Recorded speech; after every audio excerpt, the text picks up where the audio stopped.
बहुत पुराने समय की बात है। सीतापुर नाम के एक नगर में एक सेठ अपने परिवार के साथ रहता था।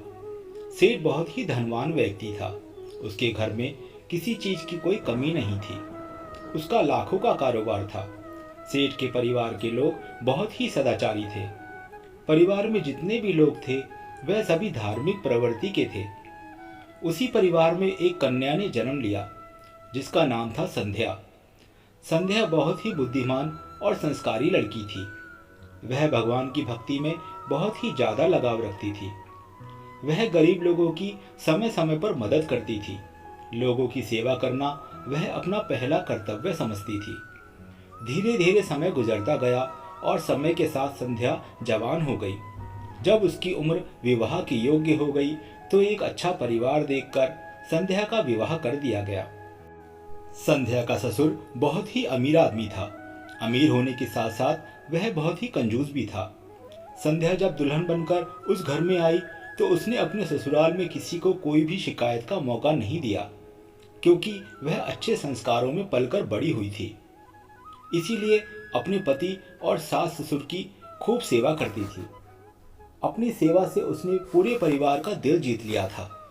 धीरे धीरे ससुराल में रहते हुए उसे कई वर्ष बीत गए।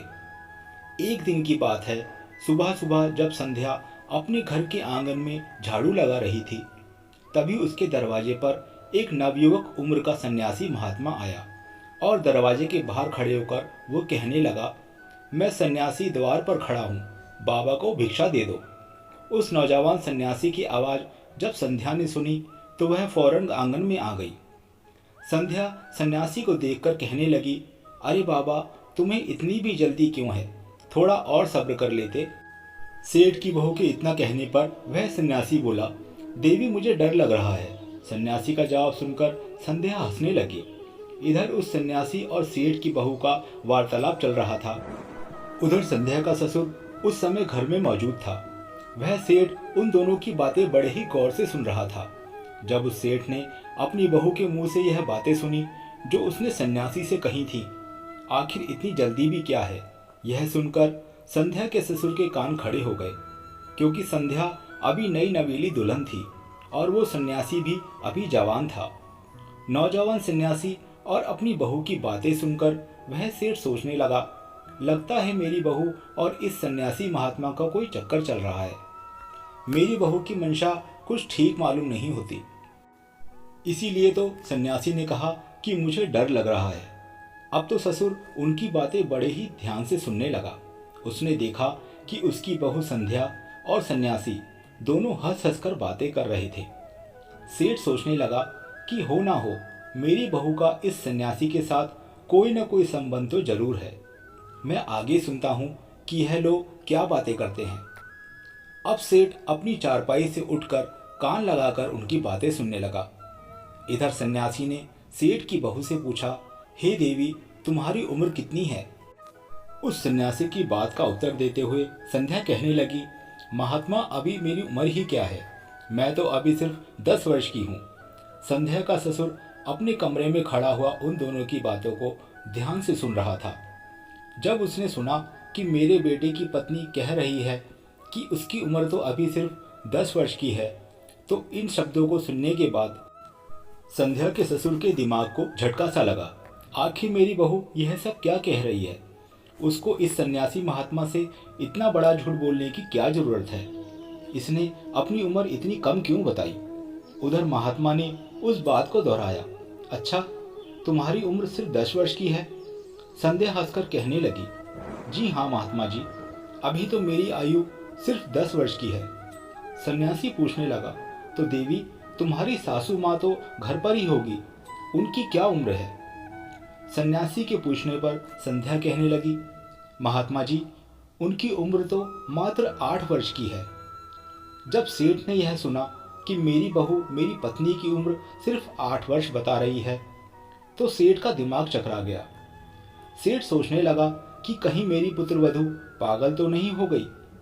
वह अपनी उम्र सिर्फ 10 वर्ष बता रही है और मेरी पत्नी की उम्र 8 वर्ष बता रही है। आखिर मेरी पुत्रवधू को क्या हो गया है, यह कैसी बातें कर रही है। देखता हूँ कि आगे इनमें और क्या क्या बातें होती हैं। यह बात तो पक्की है कि मेरी बहू मेरे बेटे की आंखों में धूल झोंक रही है। यह तो इस सन्यासी से प्रेम कर बैठी है, नहीं तो अपनी उम्र इतनी कम बताने का क्या मतलब था। दूसरा विचार सेठ के मन में यह आया कि मैं अभी अपनी बहू से जाकर सब कुछ पूछ लूं, लेकिन सोचने लगा कि अभी इतनी जल्दी बीच में बोलना ठीक नहीं रहेगा। पहले मैं इनकी बातों को पूरा सुनता हूँ, आखिर यह दोनों आगे और क्या क्या बातें करते हैं। जब यह सन्यासी यहाँ से चला जाएगा तब मैं अपनी बहू से उसकी मंशा पूछूंगा और फिर इसकी शिकायत मैं अपने बेटे से भी करूंगा। वह सेठ अपनी बहू और उस सन्यासी की बातें फिर से बड़े ध्यान से सुनने लगा। इधर सन्यासी महात्मा ने संध्या से फिर से पूछा, देवी आखिर तुम्हारे पति की उम्र कितनी है? संध्या ने एक बार फिर बड़ी ही बेबाकी से उत्तर दिया, महात्मा जी मैं क्या बताऊं, मेरे पति की उम्र तो अभी सिर्फ 2.5 साल की है। बहू के ऐसे वचन सुनकर सेठ की व्याकुलता और भी अधिक बढ़ गई। खिड़की के पास खड़ा खड़ा ससुर सोच रहा था कि मेरी बहू तो बिल्कुल ही पागल हो गई है। यह क्या अनाप शनाप बक रही है।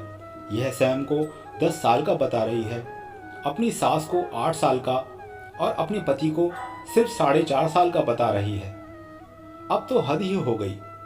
इस हिसाब से तो यह मेरी उम्र कितनी बताएगी। चलो देखता हूँ आगे यह क्या क्या बातें करते हैं। पहले मैं इन दोनों की पूरी बातें सुन लेता हूँ कि क्या यह मेरे बारे में क्या बोलेगी। उस सन्यासी महात्मा ने एक बार फिर बहू से पूछा, अच्छा आपने अपनी और अपनी सास की आयु और अपने पति की आयु तो मुझे बता दी, अब तुम यह भी बताओ कि तुम्हारे ससुर की उम्र कितनी है। सन्यासी महात्मा के ऐसे पूछने पर संध्या कहने लगी, हे सन्यासी महाराज, अपने ससुर की उम्र तो मैं क्या बताऊं, मेरे ससुर का तो अभी जन्म भी नहीं हुआ। बहू के ऐसे जवाब ने सेठ को आपे से बाहर कर दिया। वह पागल सा हो गया, उसका दिमाग चकराने लगा। अब तो उसे कुछ समझ नहीं आ रहा था कि आखिर यह सब क्या चल रहा है। मेरे बेटे के साथ इसका विवाह हुआ है और यह कह रही है कि मेरे ससुर का तो अभी जन्म भी नहीं हुआ। आखिर मेरी बहू मेरे बारे में यह सब क्या कह रही है। अब तो मुझे ऐसा लगता है कि या तो मैं पागल हो गया हूँ या फिर मेरी बहू पागल हो गई है। सेठ की बहू उस सन्यासी महात्मा को भिक्षा देने के बाद अपने घर के अंदर चली गई। इधर मन ही मन जलता हुआ सेठ अपने कमरे के बाहर निकल आया और फिर उसके मन में आया कि मैं जाकर अभी बहू से यह बात पूछूं कि वह उस नौजवान साधु के साथ हंस हंसकर क्या क्या उल्टी सीधी बातें कर रही थी। फिर उसके मन में दूसरा विचार आया कि नहीं, मेरी बहू तो चरित्रहीन है, मैं उससे क्या पूछूं। मैंने तो खुद अपने कानों से सब कुछ सुना है और अपनी आंखों से देख लिया है। जरूर उस साधु के साथ मेरी बहू का कोई अवैध रिश्ता है। मेरी बहू होते हुए इसने हमारे खानदान की नाक कटवा दी है। अब मैं इसे अपने घर में नहीं रहने दूंगा। मैं यह बात पंचायत के सामने रखूंगा। पंचायत में सभी पंचों के सामने ही मैं अपनी पुत्रवधू से सवाल करूंगा। मुझे तो अब इसे पुत्रवधू कहते हुए भी घिन आ रही है। सेठ ने तुरंत संध्या के माँ बाप के घर भी खबर पहुंचा दी कि जैसे भी हो वैसे ही तुरंत यहाँ चले आएं। ऐसा विचार करके वह सेठ अपने घर से बाहर निकलकर चला गया। घर से निकलने के बाद वह सीधे पंचों के पास गया। पंचों की टोली ने जब सेठ को आता हुआ देखा तो मुखिया पूछने लगा, आज आपके इधर आने का क्या कारण है सेठ जी? आप तो बहुत ही परेशान दिखाई दे रहे हैं, क्या कोई बात हो गई है?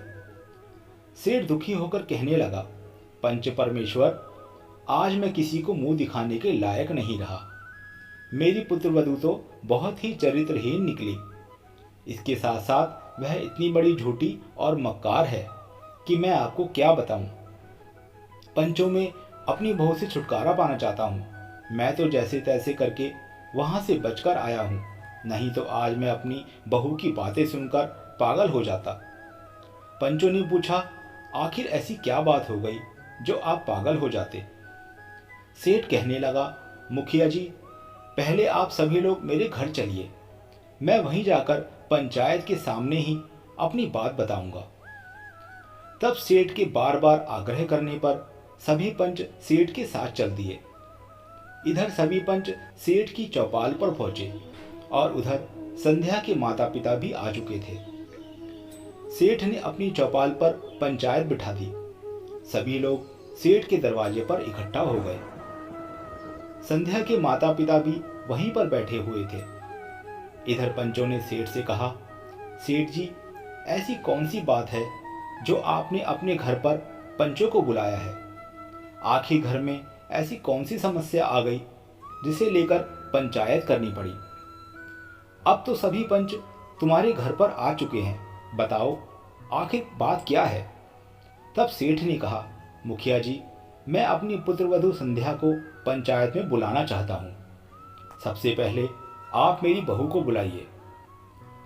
पंचायत का आदेश मिलते ही तुरंत संध्या को बुलवाया गया। जब सेठ की बहू आ गई तो पंचों ने फिर से कहा, सेठ जी, अब तो आपकी बहू भी आ गई। अब तो बताइए कि आखिर ऐसी कौन सी बात है? तुम्हारी बहू ने ऐसा क्या कर दिया जो तुम इतना दुखी हो रहे हो? सेठ कहने लगा, मुखिया जी, आज सुबह जब मैं सोकर उठा तो मैंने कुछ ऐसा देखा जिसे देखकर और सुनकर मैं बहुत दुखी हो गया। मैंने देखा कि मेरी बहू आंगन में झाड़ू लगा रही थी कि तभी दरवाजे पर एक नौजवान साधु आ गया। वह दरवाजे के बाहर खड़ा होकर भिक्षा मांगने लगा। जैसे ही उस सन्यासी महात्मा की आवाज मेरी बहू के कानों में पड़ी तो वह उसी समय भिक्षा लेकर द्वार पर आ गई। इतना कहकर सेठ चुप हो गया। तब मुखिया ने कहा, सेठ जी, उसमें दुखी होने वाली कौन सी बात है? यह तो अच्छी बात है, यह तो हर नारी को करना चाहिए। बस इतनी सी बात के लिए तुमने अपने द्वार पर पंचायत बुला ली। घर के दरवाजे पर आए हुए साधु सन्यासी या भूखे भिखारी को भिक्षा देना हर नारी का धर्म है। इसमें इतना परेशान होने वाली क्या बात है? तब सेठ कहता है, आप सभी लोग जरा सब्र कीजिए, मैं आपको पूरी कहानी सुनाता हूँ। मेरी बहू की करतूत सुनकर आप लोग भी पागल हो जाएंगे। मेरी समस्या बहुत बड़ी है। यदि कोई छोटी सी बात होती तो मुझे कोई फर्क नहीं पड़ता। मैं पंचायत क्यों बुलाता? आप लोगों को परेशान क्यों करता? दरअसल बात बहुत ही गंभीर है और उसका फैसला सिर्फ पंचायत में ही हो सकता है। मुखिया ने कहा, ठीक है सेठ जी, आपकी बातें सुनकर तो ऐसा लग रहा था जैसे कोई बड़ी बात नहीं है। सेठ जी बोले, अरे नहीं, जिस बात को लेकर मैं इतना चिंतित हूँ, यदि वह बात आप भी जान लेंगे तो आप भी मेरी परेशानी को समझ पाएंगे। तब मुखिया कहने लगा, सेठ जी, आप इतनी देर से हमें गोल गोल घुमा रहे हैं, साफ साफ क्यों नहीं बताते कि आखिर बात क्या है?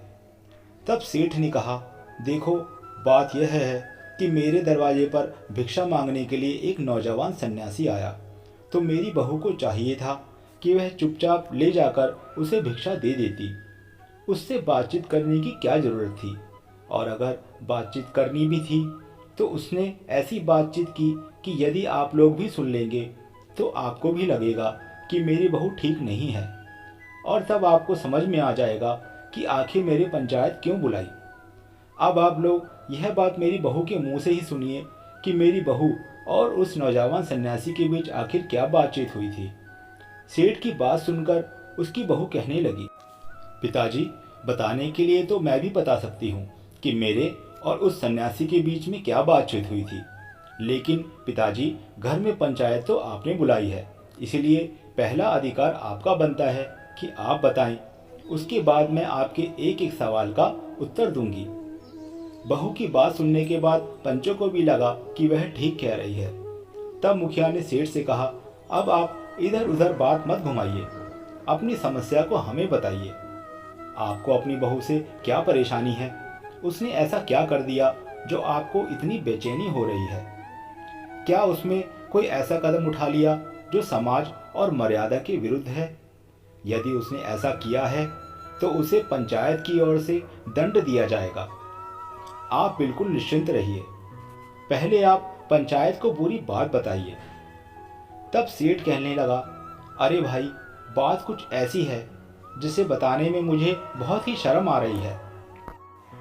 आप लोगों को तो मालूम है कि मैं इस गांव का बहुत ही इज्जतदार व्यापारी हूँ, लेकिन मुझे लगता है कि मेरी बहू ने मेरी सारी इज्जत मिट्टी में मिला दी मेरा सारा मान सम्मान उसने महात्मा से बातें करके धूल में मिला दिया। वह कुछ ऐसी बातें हैं जिन्हें ना तो मैं कह सकता हूँ और ना ही आपको सुनने में अच्छी लगेगी, इसीलिए आप बहू से ही पूछ लीजिए।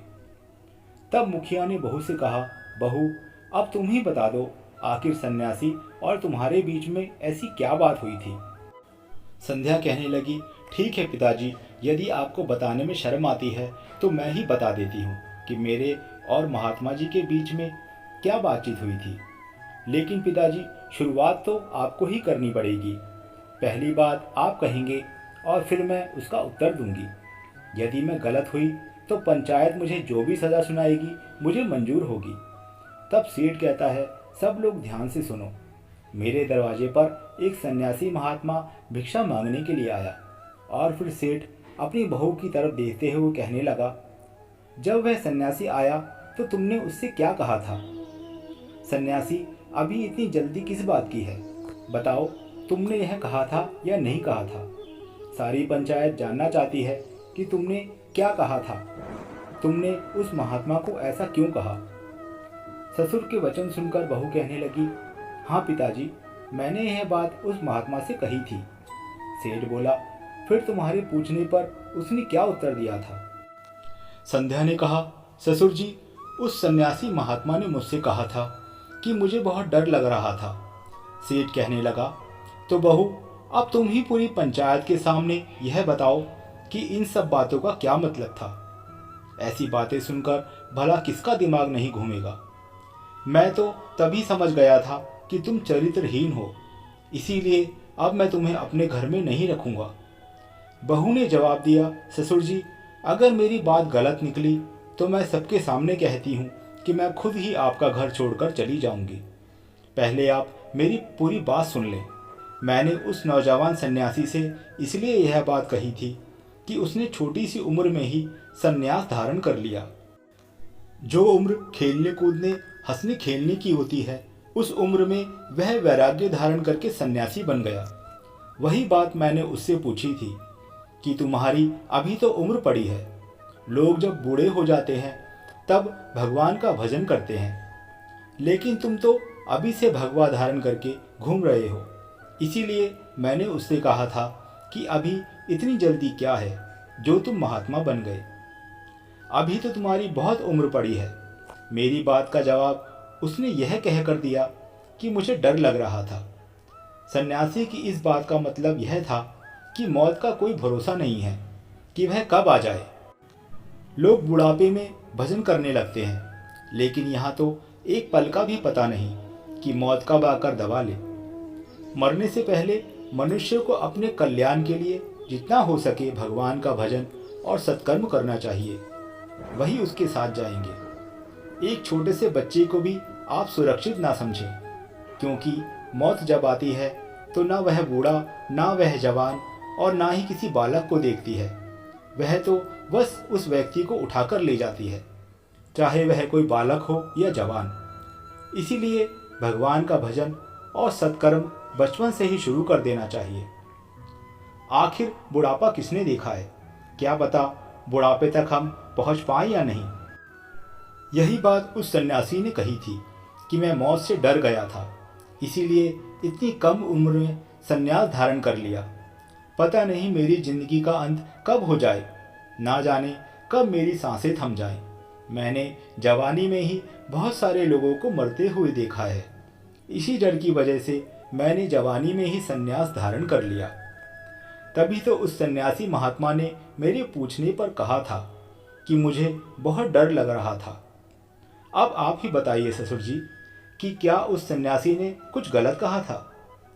बहू की बातें सुनकर अब तो सारी पंचायत के लोग बहू की बुद्धि की प्रशंसा करने लगे। अब ससुर को भी समझ आ गया था कि उसकी बहू की बातों का बहुत ही साफ सुथरा मतलब था और मैं बेकार में ही अपनी बहू पर संदेह कर रहा था। फिर बहू कहने लगी, पिताजी अभी मेरी बात पूरी नहीं हुई, मैं आगे की बातों का मतलब भी आपको बताती हूँ। उसके बाद सन्यासी महात्मा ने मुझसे पूछा था कि मेरी उम्र क्या है। तब मैंने उस सन्यासी महात्मा को कहा था कि अभी तो मेरी उम्र सिर्फ 10 साल की है। मैंने यही कहा था ना पिताजी।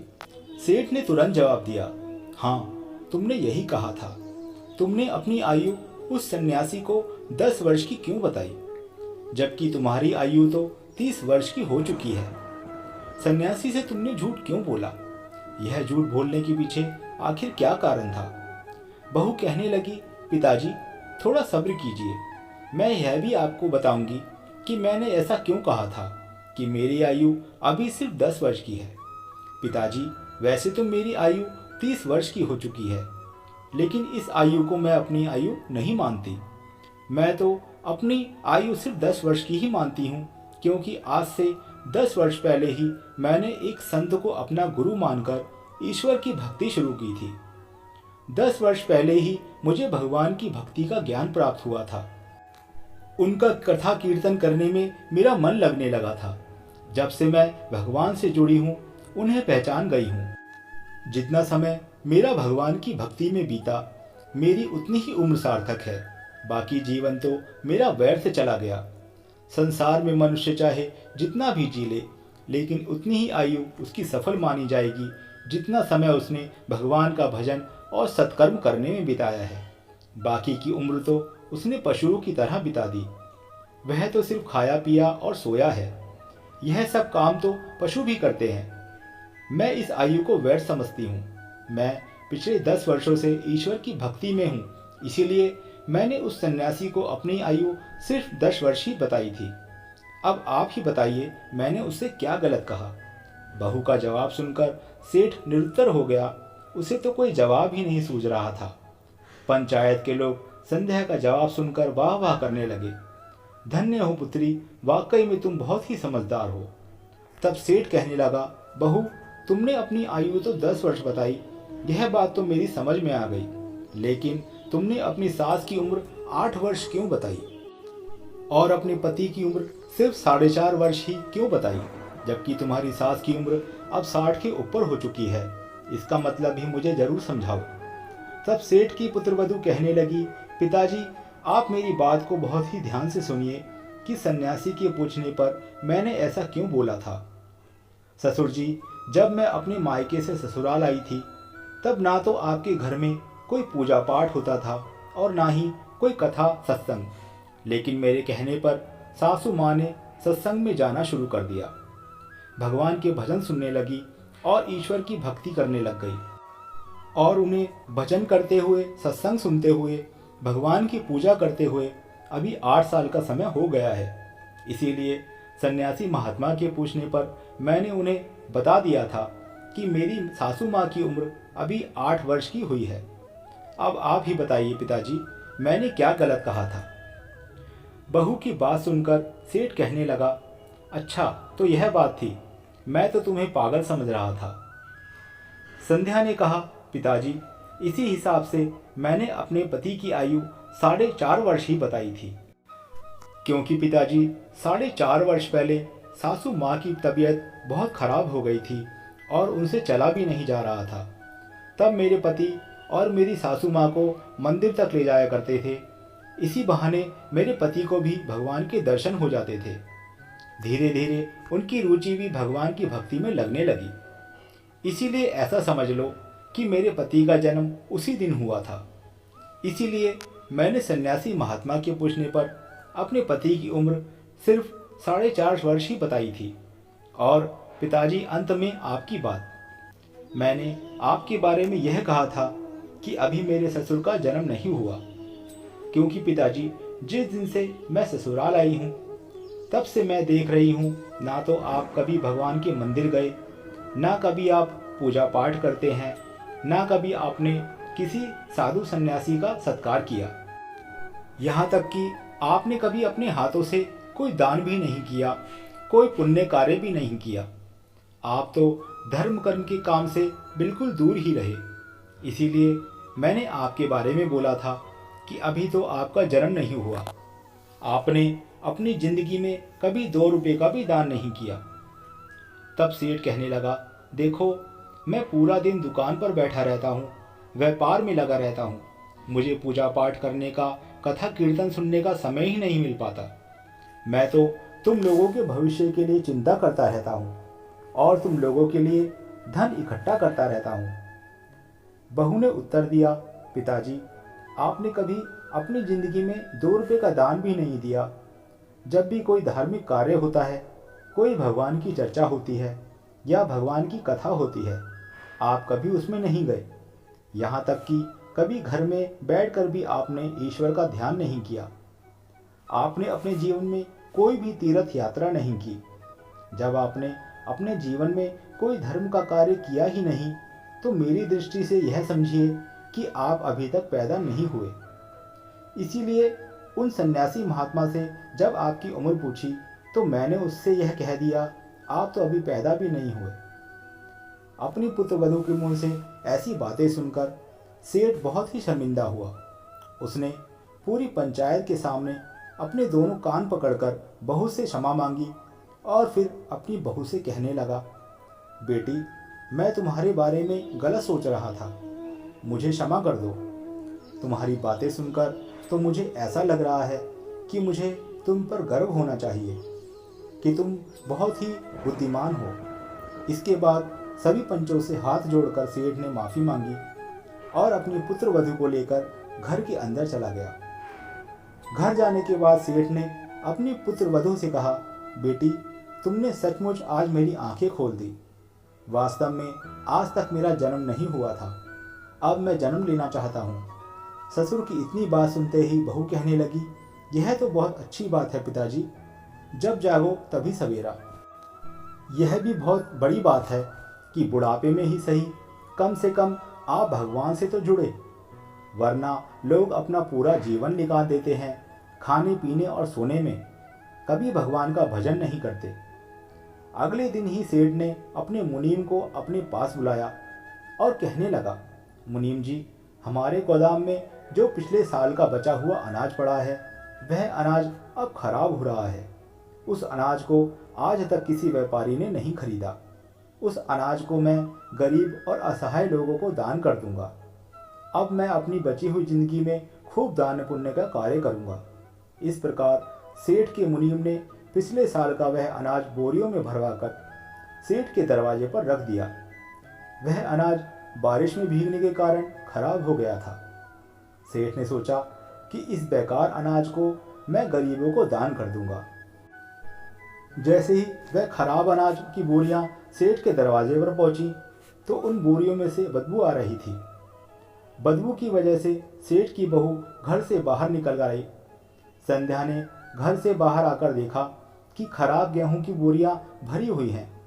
इस पर संध्या ने अपने ससुर से पूछा, पिताजी, यह अनाज की बोरियां आपने यहाँ किस लिए मंगवाई हैं? तब सेठ ने कहा, तुमने कल जो कहा था कि मैंने अब तक जन्म नहीं लिया, इसीलिए कल से मैं दान पुण्य के कार्य करूंगा। और मुनीम से कहकर मैंने अपने गोदाम से यह गेहूं की बोरियां मंगवा ली हैं। संध्या अपने ससुर की मंशा को समझ चुकी थी कि मेरे ससुर यह सड़ा हुआ खराब अनाज गरीबों को खिलाना चाहते हैं।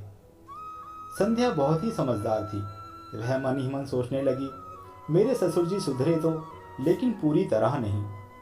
अब तो मुझे ही कुछ ऐसा करना चाहिए कि उन्हें अपनी गलती का एहसास हो जाए। काफ़ी सोच विचार करने के बाद संध्या ने उस सड़े हुए गेहूं में से कुछ गेहूं निकाला और उसका आटा बना लिया।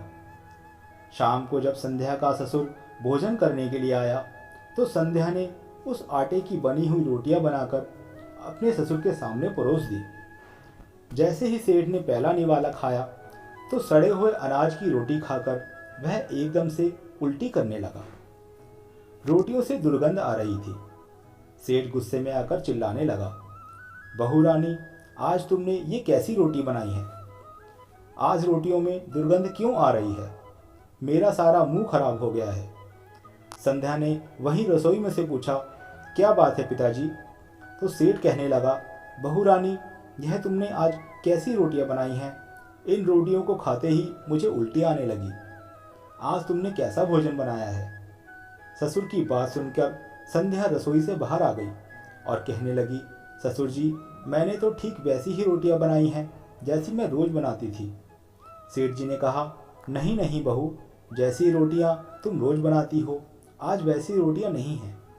आज तो इस भोजन में से बहुत दुर्गंध आ रही है। कहीं कोई जीव जंतु या कीड़ा मकोड़ा तो इस भोजन में गिर नहीं गया? संध्या कहने लगी, नहीं ससुर जी, मैंने तो अभी अभी अनाज पीसकर इसकी रोटियां बनाई हैं। सेठ बोला, तुमने कौन से गेहूं की रोटियां बनाई हैं? संध्या बोली, पिताजी, वही गेहूं जो आप गोदाम से लेकर आए हैं, जो घर के बाहर रखा हुआ है।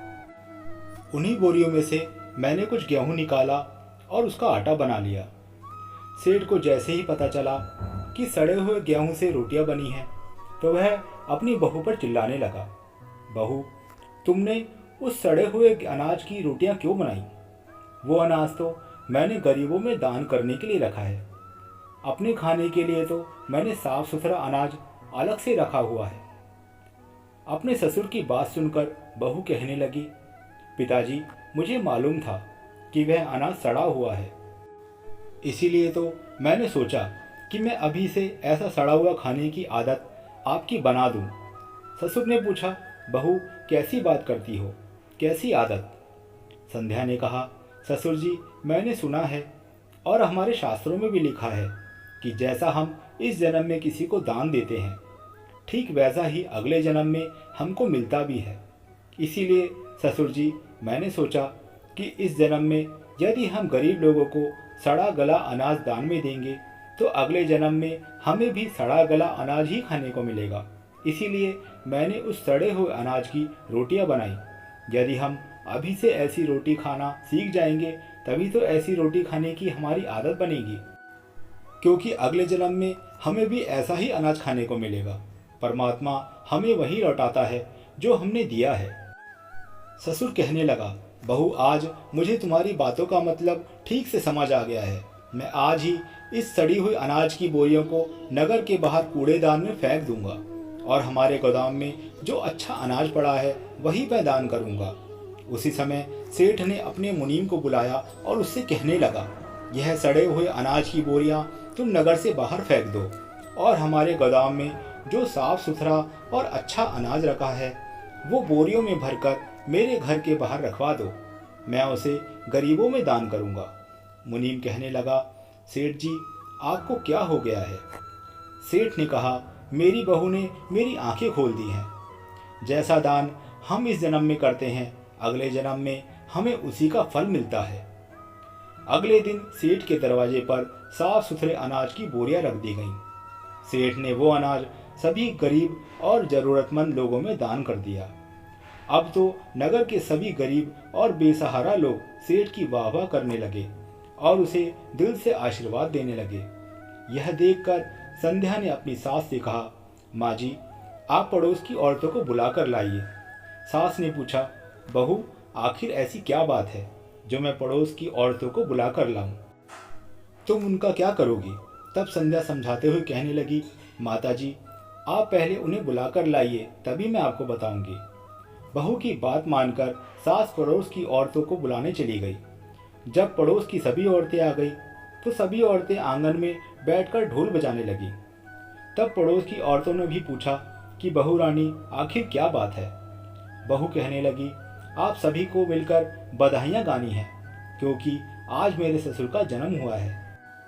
इधर घर के बाहर सेठ गरीबों में अनाज बांटकर दान पुण्य कर रहा था और उधर घर की औरतें ससुर के पैदा होने की गीत गा रही थी, क्योंकि आज संध्या का ससुर भगवान के बताए हुए मार्ग पर चलने लगा था। मनुष्य का जन्म तभी सफल माना जाता है जब वह परमात्मा के बताए हुए मार्ग पर चलता है। धर्म के बिना मनुष्य पशु के समान होता है। दोस्तों, यदि आपको वीडियो पसंद आई हो तो वीडियो को लाइक करें, चैनल को सब्सक्राइब करें और कमेंट भी अवश्य करें। धन्यवाद।